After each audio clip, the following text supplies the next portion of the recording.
রাজধানীর মিরপুরে একটি বাসায় গ্যাস সিলিন্ডার বিস্ফোরণের ঘটনায় নারী শিশুসহ 7 জন দগ্ধ হয়েছেন। আজ রবিবার ভোরের দিকে দুর্ঘটনা ঘটে।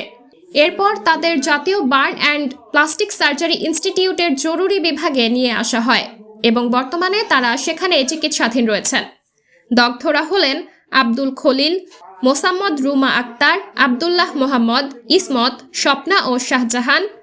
তাদের মধ্যে 3 জনের অবস্থা আশঙ্কাজনক বলে জানা যায়।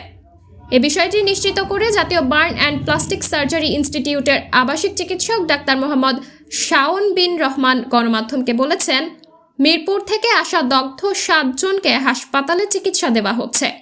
তাদের মধ্যে আব্দুল খলিলের শরীরের 95%, আব্দুল্লাহর 38% এবং মোহাম্মদের শরীরের 35% দগ্ধ হয়েছে। সাবরিনা জলিল, সবার কথা।